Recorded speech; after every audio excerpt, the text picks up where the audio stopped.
오늘 같이 은혜 받으실 말씀을 보겠습니다. 고린도전서 9장 19절에서 23절까지의 말씀입니다. 고린도전서 9장 19절에서 23절까지의 말씀, 제가 가지고 있는 신약 성경 273면, 274면에 기록되어져 있습니다. 고린도전서 9장 19절에서 23절까지의 말씀입니다. 고린도전서 9장 19절에서 23절까지의 말씀 다 찾으신 줄 믿고 제가 먼저 한 절, 여러분이 한 절 이렇게 교독하며 읽도록 하겠습니다. 제가 먼저 읽겠습니다. 내가 모든 사람에게서 자유로우나 스스로 모든 사람에게 종이 된 것은 더 많은 사람을 얻고자 함이라. 유대인에게 내가 유대인같이 된 것은 유대인을 얻고자 함이요, 율법 아래에 있는 자들에게는 내가 율법 아래에 있지 아니하나 율법 아래에 있는 자같이 된 것은 율법 아래에 있는 자들을 얻고자 함이요, 율법 없는 자에게는 내가 하나님께는 율법 없는 자가 아니요 도리어 그리스도의 율법 아래에 있는 자이나 율법 없는 자와 같이 된 것은 율법 없는 자들을 얻고자 함이라. 약한 자들에게 내가 약한 자같이 된 것은 약한 자들을 얻고자 함이요, 내가 여러 사람에게 여러 모습이 된 것은 아무쪼록 몇 사람이라도 구원하고자 함이니. 같이 읽겠습니다. 내가 복음을 위하여 모든 것을 행함은 복음에 참여하고자 함이라. 아멘. 오늘 말씀의 제목은 복음이 강한 이유라는 제목으로 말씀의 은혜를 같이 나누도록 하겠습니다. 믿지 않는 사람들과 어떤 목사님이 같이 대화를 이렇게 하는 것을 본 적이 있습니다. 공부도 많이 하시고 인격도 훌륭하신 그 목사님은 믿지 않는 사람들의 질문에 일일이 다 대답을 해주십니다. 역사적으로, 과학적으로, 그리고 신학적으로 어떻게 된 것인지를 천천히 다 설명을 해줍니다. 아주 기초적인 질문에서부터 정말 대답하기 곤란한 그런 질문까지 그 믿지 않는 사람들이 계속 질문을 합니다. 그런데 정말 이해하기 쉽게 그것을 풀어서 다 설명을 해줍니다. 세상의 철학과 인문학과 역사학을 동원해서, 그리고 성경의 이야기들을 풀어주시면서 그것을 설명을 해주십니다. 그런데 이렇게 이야기를 하는데 믿지 않는 사람이 이렇게 이야기를 하는 겁니다. 저는 머리로는 이해가 되는데 그런데 아직 가슴으로는 이해가 되지 않습니다. 머리는 열렸는데 아직 마음이 열려 있지 않습니다. 이렇게 이야기를 합니다. 그랬더니 그 목사님은 그 마음을 다 이해한다는 말은 하지 않았지만 그런 표정으로 그 사람을 바라보면서 또 차근차근 설명을 해주시는 것을 보았습니다. 저는 그 장면을 보면서 이런 생각을 했습니다. 그렇다면 믿지 않는 사람이 가슴으로 이해가 되지 않는 것은 과연 무엇일까? 어떻게 하면 믿지 않는 사람이 가슴으로 그것이 이해가 될 수 있을까라는 질문입니다. 그렇게 생각하다 보니 생각이 예수님을 인격적으로 만나는 것은 과연 무엇인가 라는 것으로 그에게 생각이 흘러가게 되었습니다. 예수님을 인격적으로 만난다는 것은 무엇일까요? 저와 여러분은 예수님을 인격적으로 만난 경험이 있으십니까? 예수님을 인격적으로 만난다는 것은 내가 예수님을 인격적으로 대하기 시작했다라는 것입니다. 잘 한번 생각해 보시기 바랍니다. 예수님을 인격적으로 대한다는 것은 그분의 능력과 관계없이, 그분이 나에게 주시는 어떤 유익과 상관없이 그분을 대한다는 것입니다. 믿지 않는 사람들은 이렇게 생각하기가 쉽습니다.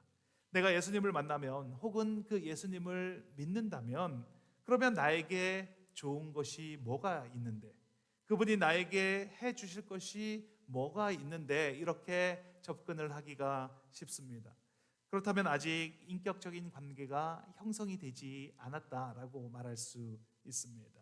인격적으로 대한다는 것은 그분이 나에게 주실 수 있는 것과 상관이 없이, 그분이 나의 필요를 채워주시는 것과 상관없이 그분을 대하기 시작하는 것, 그것이 바로 인격적인 관계가 시작이 되었다라는 것입니다.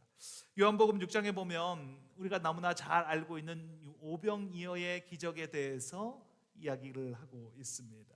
장정만 5,000명, 아이들까지 다 하면 2만 명이 훨씬 넘는 그 사람들을 다 먹이셨습니다. 그리고 12바구니를 남기셨습니다. 사람들이 난리가 났습니다. 이 사람을 왕으로 모셔야 한다는 것입니다. 아니, 이렇게 우리의 그 그러니까 식 문제를 해결해 주실 수 있는, 우리의 음식 문제를 해결해 주실 수 있는 분을 왕으로 모시지 않으면 누구로 왕을 모시냐라고 말입니다. 사람들이 정말 기쁩니다. 이제야 메시아를 만났다라고 외칩니다.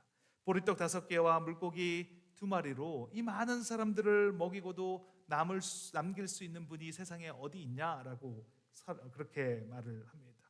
그 다음날 사람들이 몰려 나왔습니다. 아마 더 많은 사람들이 나왔을 수도 있습니다. 왜냐하면 그 전날에 그 기적을 맛본 사람들이 소문을 냈기 때문입니다. 그런데 예수님께서 그 사람들에게 이렇게 말씀을 하십니다.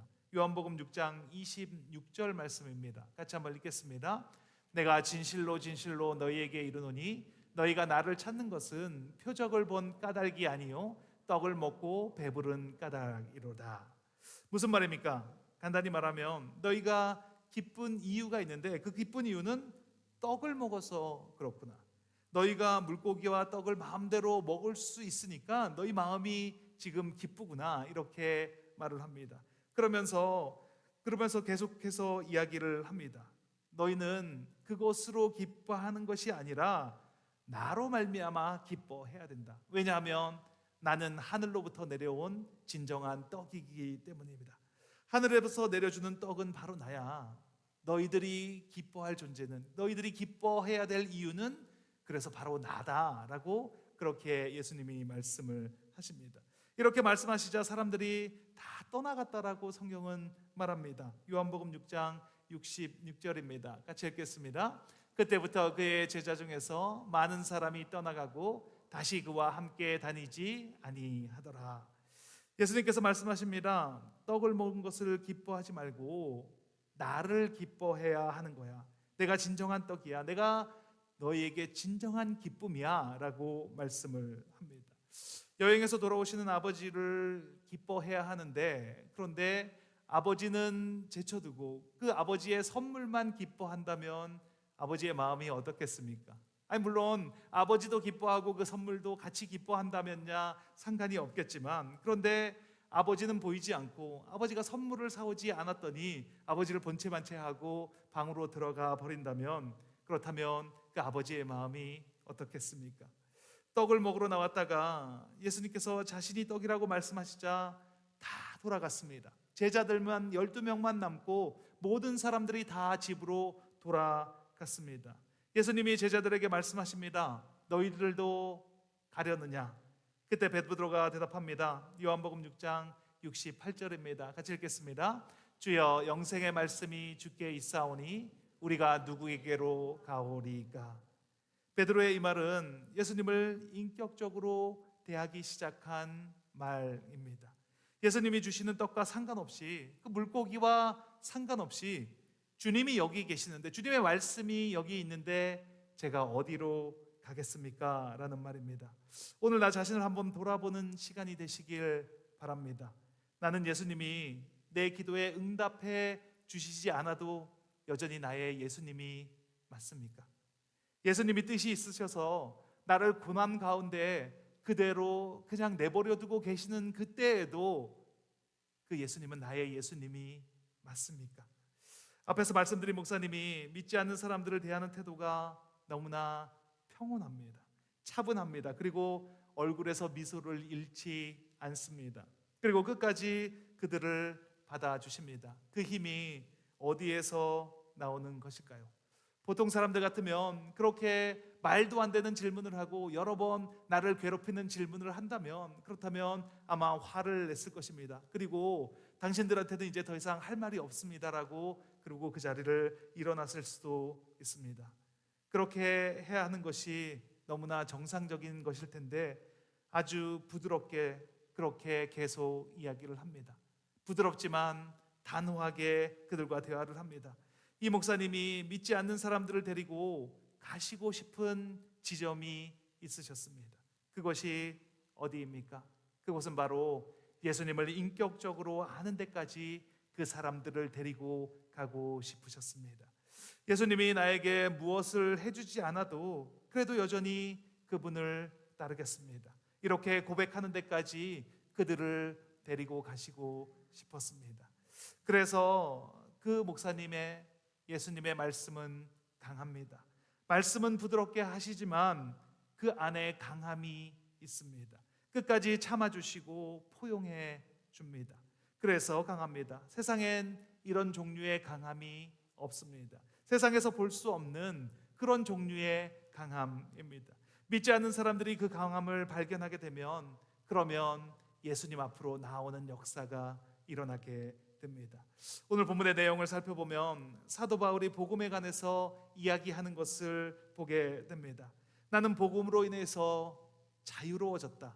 그런데 나는 자유를 누리지 않고 다른 사람의 종이 되었다라고 말을 합니다. 고린도전서 9장 19절 말씀입니다. 같이 한번 읽겠습니다. 내가 모든 사람에게서 자유로우나 스스로 모든 사람에게 종이 된 것은 더 많은 사람을 얻고자 함이라. 사도 바울은 세상적으로 강한 사람이었습니다. 그리스도인들을 핍박하고 감옥에 가두고 그리고 죽이기까지 하는 그런 강한 사람이었습니다. 그런데 예수님의 복음을 만났습니다. 다메섹 도상에서 빛보다 더 밝은 빛으로 찾아오신 그 예수님을 만나고 난 이후에는 스스로 약한 사람이 되었습니다. 스스로 낮아진 사람이 되었습니다. 그리고 다른 사람을 섬기는 자가 되었습니다. 그 약함을 통해서 예수님은 강하게 역사하십니다.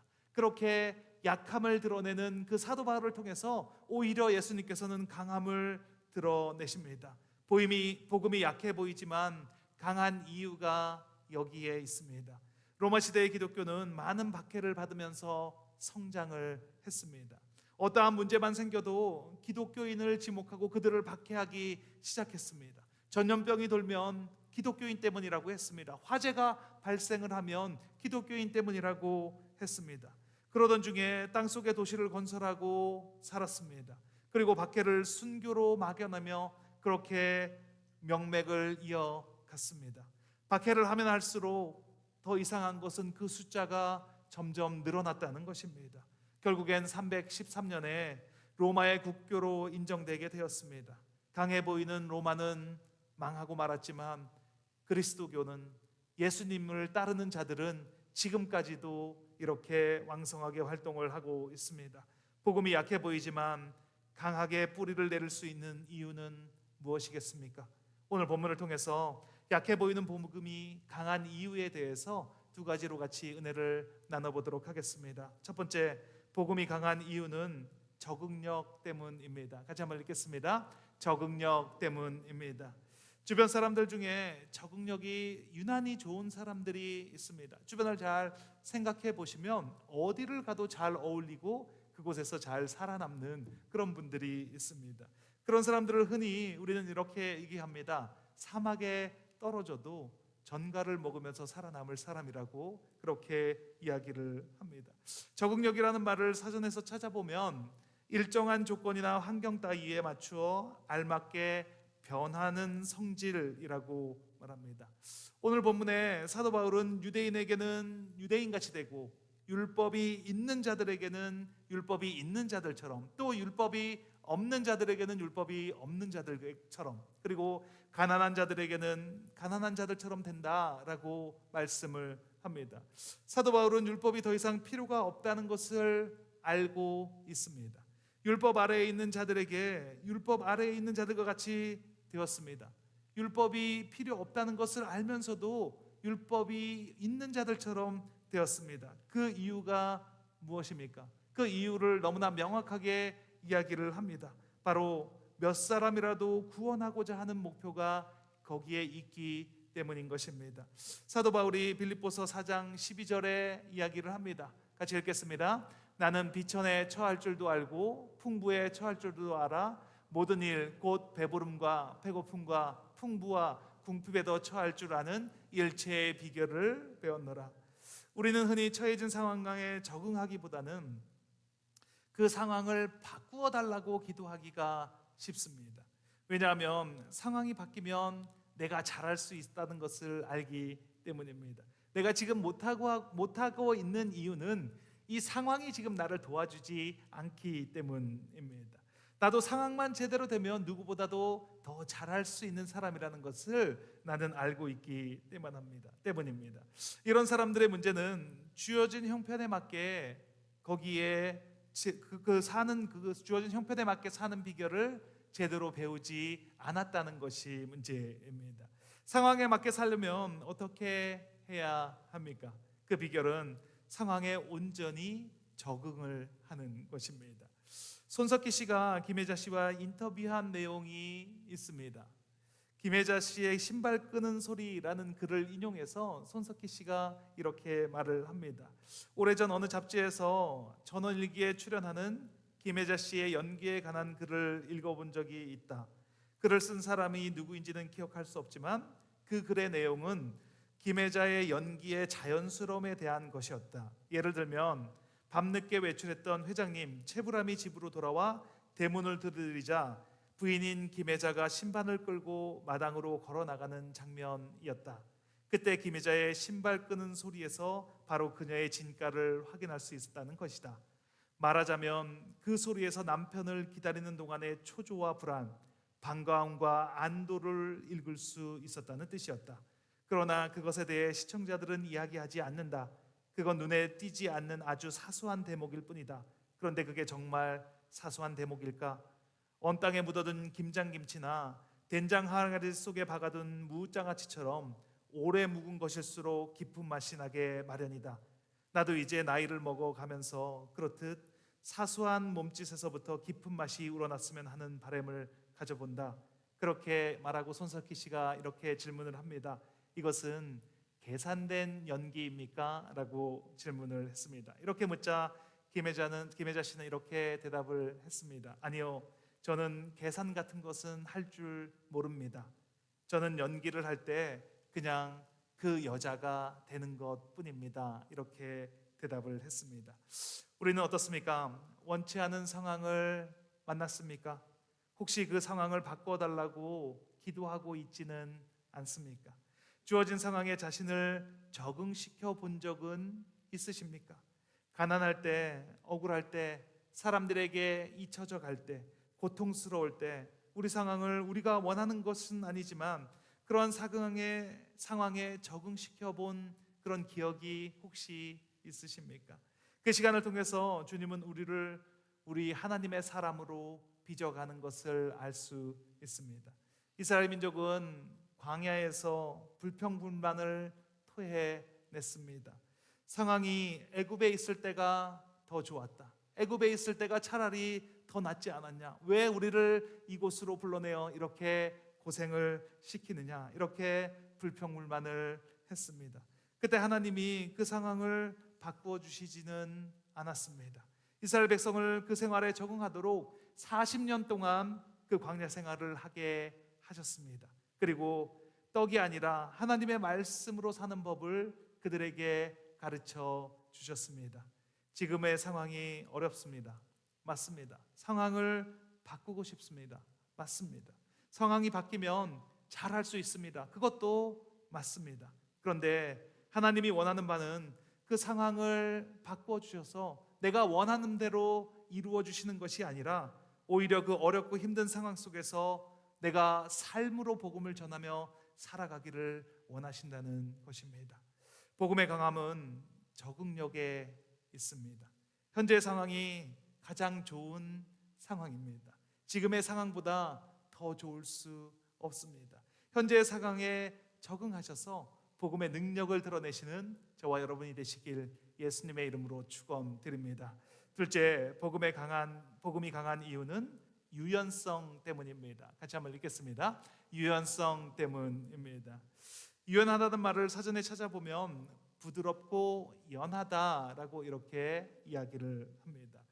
나무의 새싹은 딱딱한 가지에서 올라오는 것이 아닙니다. 유연한 가지에서, 부드러운 가지에서 새싹이 올라오는 것을 알 수 있습니다. 이것과 마찬가지로 부드러운 마음에서 성장의 새싹이 올라오게 됩니다. 새싹은 연약하고 유연합니다. 바람이 불면 부는 대로 흔들리는 것이 바로 새싹입니다. 새싹은 부드럽습니다. 사람도 그렇습니다. 동물도 부드러운 새싹을 먹고 그렇게 자라갑니다. 그런데 시간이 지나면 딱딱해집니다. 굳어져 버립니다. 딱딱한 곳에서는 새싹이 나올 수가 없습니다. 나무가 자라는 것은 부드러운 새싹을 통해서 그 새싹에서 가지가 나오고 거기에서 자라나면서 나무가 자라나게 되는 것입니다. 우리의 마음에도 성장하는 부분이 있다면 아마 그 부분은 유연한 부분일 것입니다. 새싹같이 미숙한 마음에서 성장이 일어나게 됩니다. 어설프고 경험해보지 못한 부분에서 성장이 일어납니다. 그 부분에서 새싹이 돋아나고 자라나게 됩니다. 해보지 않아서 잘 못할 거라는 그 마음에서, 다른 사람이 나보다 낫다라고 하는 그 겸손한 마음에서 거기에서 성장의 새싹이 돋아나게 되는 것입니다. 처음에 예수님을 만나면 마음이 부드럽습니다. 그래서 성장을 합니다. 내가 모르는 부분이라고 생각을 합니다.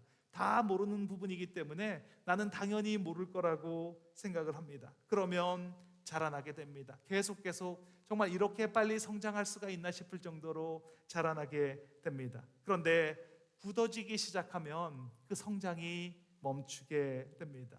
딱딱해진 곳에서는 새싹이 나올 수 없기 때문입니다. 나는 이제 이 정도면 됐다. 나도 이제 교회 생활은 이 정도면 알고 있고 말씀도 이 정도 왔으면 됐다라고 하는 그 마음, 그 굳어진 마음에서는 새싹이 나오지 않습니다. 우리가 경계해야 하는 마음은 바로 이 딱딱한 마음입니다. 딱딱하게 굳어진 마음은 변화를 싫어하는 마음입니다. 딱딱한 마음은 고정관념에 사로잡혀 있습니다. 딱딱한 마음은 경직되어 있는 그런 마음입니다. 딱딱한 마음은 집착을 합니다. 경직되어 있기 때문에 집착을 할 수밖에 없습니다. 한 가지만 옳다고 생각하고 다른 것은 생각하지 못합니다. 딱딱해진 마음의 특징입니다. 그러니까 딱딱해진다는 것은 교만해진다는 것과 같은 말입니다. 신앙생활을 하다가 보면 많은 것이 비슷합니다. 예배를 드리는 순서도, 예배도 정말 지난주와 그 지난주와 똑같다라고 생각할 수 있습니다. 말씀을 읽어보아도 그 말씀이 그 말씀 같고 계속 읽었던 말씀 같다라고 생각할 수 있습니다. 그래서 우리는 이렇게 생각하기 쉽습니다. 신앙생활이 뭐 별거 없네, 뭐 이제는 다 아는 거, 그런 생각이 든다면 그렇다면 딱딱해져 가고 있는 것입니다. 그 마음이 바로 딱딱해지고 있다는 증거가 되는 것입니다. 성경은 말합니다. 선줄로 생각하면 넘어질까 조심하라고 말합니다. 새로운 것을 찾지 않고 기존의 것이 전부라고 생각하는 마음은 경직된 마음이고 교만해진 마음이라는 것입니다. 예수님께서 이 땅에서 사역하실 때엔 유연성을 가지고 사역을 하셨습니다. 이 세상의 법과 간습을 가지고 굳을 대로 굳어진 바리새인들에게 회칠한 무덤이다, 독사의 자식들이다, 이렇게 야단을 치셨습니다. 바리새인들은 하나님께서 주신 계명을 613개로 분류를 해서 지켜야 할 것 365가지, 그리고 하지 말아야 할 것 248가지를 만들어서 그것을 지키는 삶을 살았습니다. 그 계명에 갇혀서 거기에서 벗어나지 못하는 경직된 삶을 살아갔던 사람들이 바로 바리새인들이었습니다. 누가복음 7장에 보면 예수님이 시몬이라는 바리새인의 집에 방문하신 것을 기록하고 있습니다. 예수님께서 그 집에 들어가셨습니다. 그 자리에는 마을의 유지라고 하는 많은 사람들이 함께 참석을 했습니다. 그런데 그곳에 죄를 지은 여자가 예수님이 들어가시는 것을 보고 그곳에 찾아왔습니다. 사람들이 당황합니다. 아니, 어떻게 예수라고 하는 사람이 그런 죄인과 함께 있을 수 있는지, 그 죄인이 그의 발에 눈물을 흘리고 머리로 그 발을 닦는 것을 허용하는지, 어떻게 그 향유를 붓는 것을 허용하는지 사람들이 수군거립니다. 그런데 예수님은 아무 말씀도 하시지 않습니다. 그 여인이 하는 것을 그대로 다 받아줍니다. 바리새인 시몬이 속으로 이렇게 생각을 합니다. 만일 선지자라면 자기를 만지는 이 여자가 누구인지 알 텐데 어떻게 가만히 있을 수 있나라고 생각을 합니다. 예수님이 그 시몬의 생각을 아시고 이렇게 말씀합니다. 돈을 빌려주는 사람에게 500데나리온 빚진 자와 50데나리온 빚진 자가 있는데 그 둘의 빚을 다 탕감해 주었다. 그럼 누가 더 기쁘겠느냐라고 말합니다. 그리고 예수님께서 말씀하십니다. 너는 내게 발 씻을 물도 주지 않았는데 이 여인이 눈물로 내 발을 적셔 주었다. 그리고 머리털로 닦았다. 너는 나에게 감람류도 붓지 않았는데 이 여인은 나에게 향유를 부었다. 이 여인의 마음은 유연합니다. 이 여인은 바리새인이 지키는 법도가 무엇인지도 알 수 없는 그런 여인입니다. 한 번도 그 법도를 지키면서 살아본 적이 없는 여인이기 때문입니다. 그래서 유연합니다. 새싹과 같습니다. 부드러운 마음입니다. 그래서 예수님께 나아갑니다. 다른 사람들이 손가락질하고 나를 죄인이라고 욕하는 것을 알고 있지만 그 여인은 그것이 상관이 없습니다. 왜냐하면 그 여인의 눈에는 예수님만 보이기 때문입니다. 보이는 그 예수님을 향해 나아가서 그 예수님의 발을 머리로 닦고 그리고 향유를 붓습니다. 그 여인에게는 예수님만 보입니다. 그래서 예수님 앞에 나아왔습니다. 그리고 예수님께 향유를 붓고 그리고 눈물을 하염없이 흘립니다. 우리에게 이런 유연함이 있습니까? 제가 처음 예수님을 만났을 땐 모든 예배에 다 참석을 했습니다. 주일 예배는 물론이고 수요 예배, 금요 예배, 새벽 예배, 그리고 구역 예배, 여성교회 예배까지도 저는 참석을 했습니다. 왜냐하면 그게 어떤 건지 잘 몰랐기 때문에. 저는 그때는 정말 유연했습니다. 아무것도 모르기 때문에 그냥 예수님이 있는 곳이라면, 예배가 있는 곳이라면 어디든지 다 달려갔습니다. 유연한 마음은 어린아이와 같은 마음입니다. 잘 휘어지고 말랑말랑한 마음입니다. 그래서 뭐든지 따지지 않고 받아들이는 그 마음이 어린아이와 같은 마음입니다. 예수님께서 우리가 어린아이와 같이 되지 않으면 천국에 들어갈 수 없다라고 말씀합니다. 마태복음 18장 3절 말씀입니다. 같이 한번 읽겠습니다. 이르시되 진실로 너희에게 이르노니 너희가 돌이켜 어린아이들과 같이 되지 아니하면 결탄코 천국에 들어가지 못하리라. 우리 안에 굳어진 마음이 있다면 그 마음을 제거하고 유연한 마음으로, 부드러운 마음으로 돌아가야 합니다. 돌이켜 어린아이들과 같이 되지 않으면 천국에 갈 수 없다라고 그렇게 말씀하고 있지 않습니까? 시인 천상병 시인은 귀천이라는 시로 유명하신 분이십니다. 그 시를 잠깐 읽어드리겠습니다. 나 하늘로 돌아가리라. 새벽빛 와닿으면 쓰러지는 이슬 더불어 손에 손을 잡고 나 하늘로 돌아가리라. 노을빛 함께 단둘이서 기슭에서 놀다가 구름 손짓하면은 나 하늘로 돌아가리라. 아름다운 이 세상 소풍 끝나는 날 가서 아름다웠다라고 말하리라. 천상병 시인의 기천을 듣고 있으면 참 어린아이가 쓴 시 같다라는 생각을 하게 됩니다. 그런데 이 기천이라는 시를 쓸 때 당시에 이 천상병 시인은 가장 어려운 시간을 보내고 있었습니다. 고문을 몹시 심하게 받아서 몸과 마음이 병들어 있는 상태였습니다. 그리고 정신병원에 수감이 되어서 그를 아는 많은 사람들은 그가 죽었다라고 생각을 하고 유고시집을 발표하기도 했던 그때였습니다. 그리고 그런 삶을, 그런 고난을 겪은 후에 그가 나와서 쓴 시가 바로 이 귀천이라는 시입니다. 천상병 시인이 이 세상을 소풍이라고 말할 수 있는 이유가 무엇입니까? 그 마음 가운데 어린아이와 같은 유연함이 있기 때문입니다. 부드러운 마음이 그 안에 살아있기 때문에, 그 안에 있기 때문에 천상병 시인은 그의 시대로 하늘로 돌아갔습니다. 이 세상의 소풍을 아름답게 끝내고 하늘로 돌아갔습니다.